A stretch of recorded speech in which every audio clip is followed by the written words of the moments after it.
Bonjour à tous et à toutes.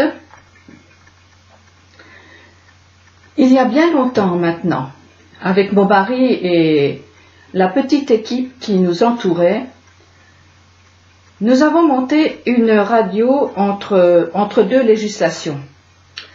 Cela s'appelait, en ce temps-là, une radio pirate. En attendant l'autorisation d'émettre, nous étions dans une situation pot de terre contre pot de fer. Nous ne faisions pas le poids face aux mastodontes médiatiques et idéologiques qui, eux aussi, étaient sur la liste d'attente. Oh, il n'y avait pas de risque de mort d'homme, mais pour nous, une remise en question totale de notre engagement au service de celui que nous appelions Dieu. Ce que nous nommions la foi était rudement mise à l'épreuve. Nos hésitations et incompréhensions étaient totales. Nous risquions de perdre ce pourquoi nous nous étions battus, une fréquence radio pour communiquer un message constructif pour tous sur les ondes. Nous ne pouvions pas faire grand-chose, sinon attendre et prier.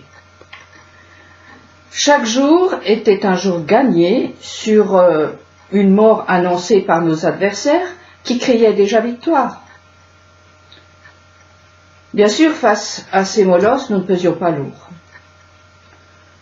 Un soir, en préparant le repas, les larmes aux yeux, je m'en souviens comme si c'était hier, je me suis révoltée contre ce Dieu qui se dit omniscient, omnipotent, omniprésent. Ce sont les termes employés dans le milieu religieux que nous fréquentions encore en ce temps-là, de loin certes, mais tout de même, c'était notre culture. À ce moment-là, 4 lettres me sont venues à l'esprit. 4 lettres que je connaissais, puisqu'il s'agissait de Y, H, V, H. Par contre, j'avais le sentiment qu'elles avaient un sens différent de celui que l'on m'avait transmis, qui était une espèce de mixture entre un Père, son Fils et le Saint-Esprit, le tout incarné dans un homme mort et ressuscité, censé répondre à tous nos problèmes, et qui, à ce moment-là, était sourd, aveugle et muet. Finalement, nous avons gagné la bataille et pu émettre pendant près de 30 ans, 24 heures sur 24, 7 jours sur 7, plus ou moins sereinement. La leçon a été cuisante et nous a fait définitivement tourner le dos au mensonge d'un Dieu incarné, sauveur de l'humanité. Le nom de 4 lettres sans voyelles s'est gravé dans nos cœurs. Sur le moment, je me suis accrochée à ces 4 lettres sans plus. Et puis, une certitude s'est installée en moi.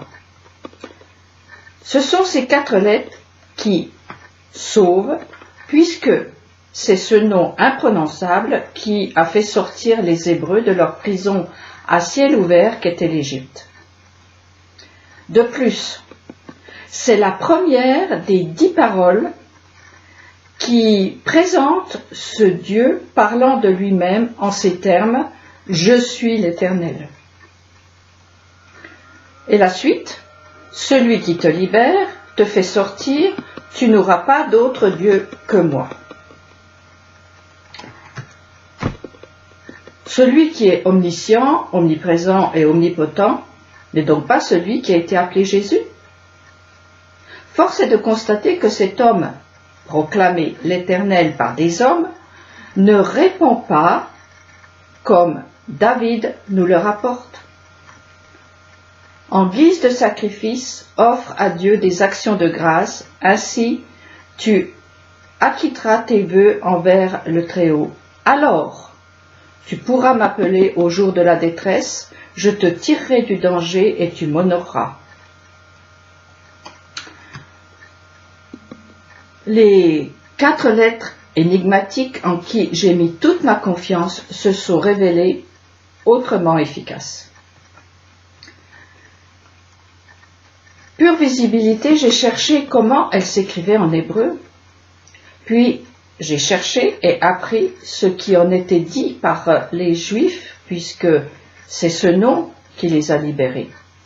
C'est encore ce nom qu'ils invoquent, et c'est aussi ce nom qui a créé des scissions et ramené la paix dans notre petite équipe bien naïve de mettre notre confiance dans un homme aussi grand fut-il.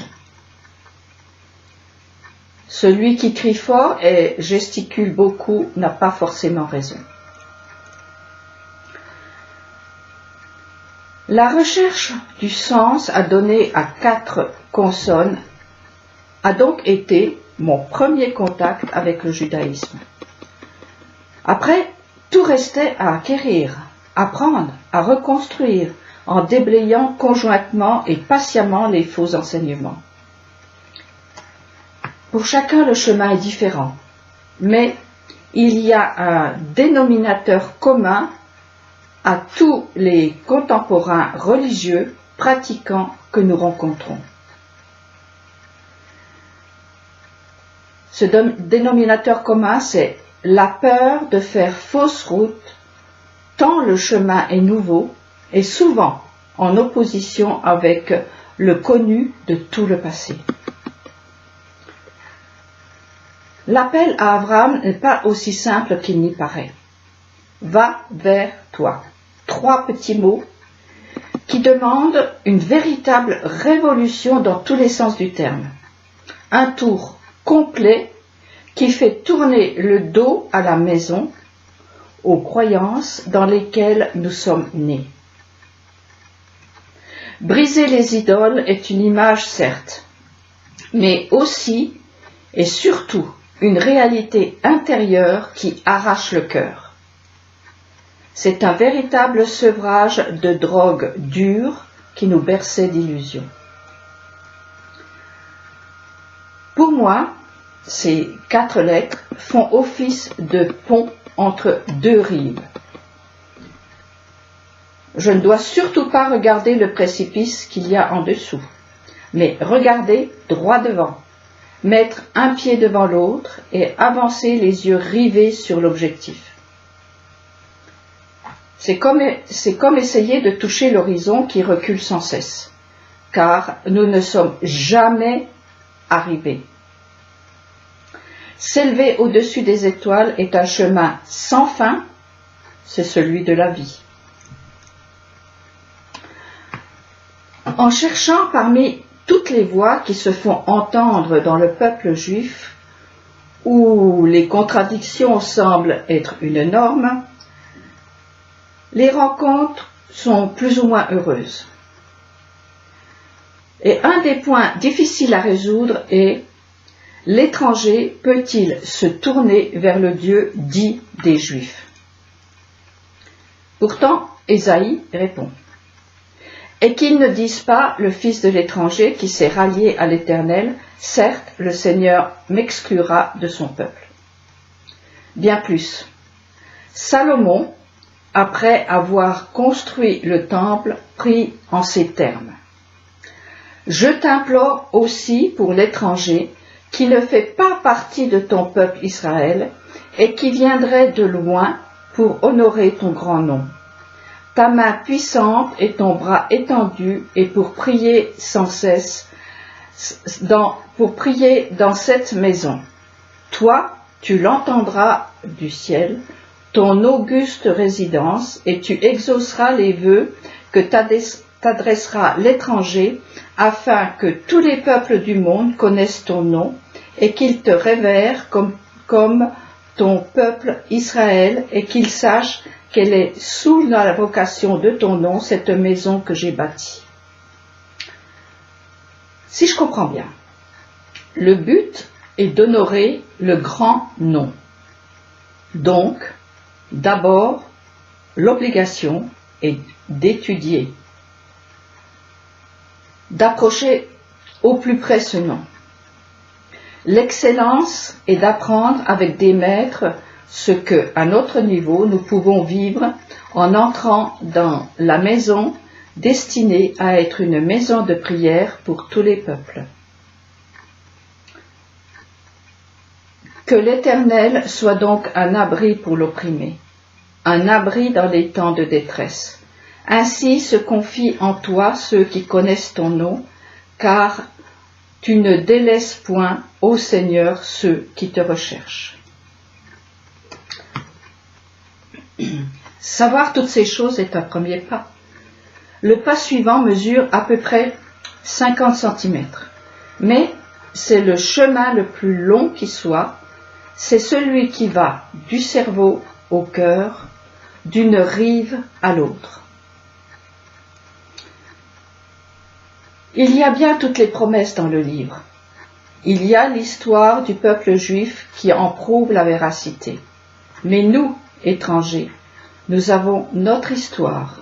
On nous a enseigné d'autres promesses, comme par exemple, il suffit de croire, message délivré sous le slogan « Le juste vivra par la foi ». D'ailleurs, cette affirmation est devenue la pierre angulaire de tout un courant religieux. Difficile de sortir de la maison de papa et maman. Difficile de marcher vers cette terre promise pleine de géants à défier. Pas facile d'apprendre que tout n'est pas accompli et qu'il reste encore tant et tant à réparer, à reconstruire et à construire. Pas facile de quitter l'enfance et le confort d'un monde rêvé. La réalité heurte de plein fouet ces fantasmes. Moïse dit à Dieu : Or, je vais trouver les enfants d'Israël et leur dirai : Le Dieu de vos pères m'envoie vers vous. S'ils me disent : Quel est son nom ? Que leur dirai-je ? Quel est ton nom, toi qui me parles du milieu du feu, au cœur de l'épreuve ? Dieu répondit à Moïse : Je suis l'être invariable.